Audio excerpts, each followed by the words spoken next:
Sanibonani ekhaya lamaphupho. Uma unombuzo sicela ubuze kwi-comment sizokwazi sikwenzele yakho ividiyo ngokushesha. Sibuye nje nawe qathatha sizoyiphosta la ephejini lethu.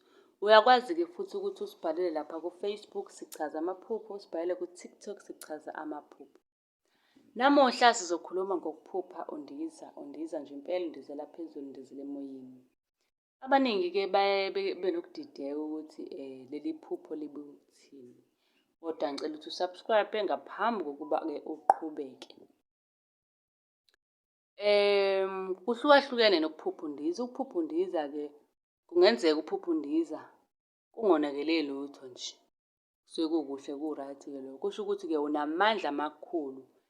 Kungenzeka ukuthi unamandla onganakile okumele uwasebenzise okanye kunesiphiwo osiphiwe abantu abadala wena ongasisebenzisi ongazi. Lana-ke sikhuluma ngamandla emfihlakalo. Unamandla onawo ongawazi, hlampe unesiphiwo sokukhulekela abantu, isiphiwo samabhizinisi. Unamandla nje, kumele usukume uthole lokho onakho ukusebenzisa ngoba kwesinye isikhathi abantu abadala baba nolaka.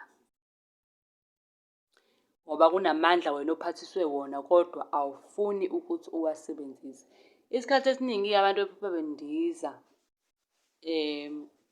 kwesinye isikhathi kuyenzeka uphuphe ubaleka. Uthole ukuthi uphupha undiza kodwa ekundizeni kwakho ubalekela izinja. Noma ubalekela abantu bafuna ukukubamba, noma ubalekela abantu bafuna ukukushaya.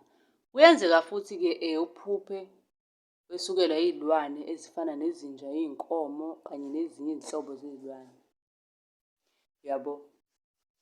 Undize weqa amawa konke nje izinto nawe ocabangayo ukuthi le nto ngeke ngiyenze le. Lokho kusuke kukhombisa ukuthi kukhona amandla onawo okunqoba empilweni. Unamandla amakhulu wena, wenza izinto ey'ngamangaza abantu. Yabo? Kwesinye isikhathi-ke uma kuwukuthi kuyenzeka uthole ukuthi uney'nkinga zempilo kusuke kumele usukume ubhekane nazo ngoba wena unamandla. Konke okwenzayo kuzokwenzeka, kuzolunga futhi. Uma unombuzo sicela ubuze-ke kwinombolo ebhaliwe, ubuze emaphejini ethu uzoyithola nje ngokushesha impendulo. Ikhona incwadi yamaphupho eyi-R400, ikhona insipho yobulongwe eyi-R100. Iyasiza ukugeza idlozi, ukuvula iy'nhlanhla, ukuvula amaphupho, uthandeke, ecacisa amaphupho, eqeda amaphupho amabi. Usungasithola-ke nawe kwinamba ebhaliwe. Namanye-ke ama-products amaningi asiza kuy'chitho, ney'nhlahla, ukugembula, umuthi wey'ntombi, ukukhulisa induku. Kuningi okukhona. Okwakho ukuthatha inamba le ebhaliwe usithinte ngokushesha.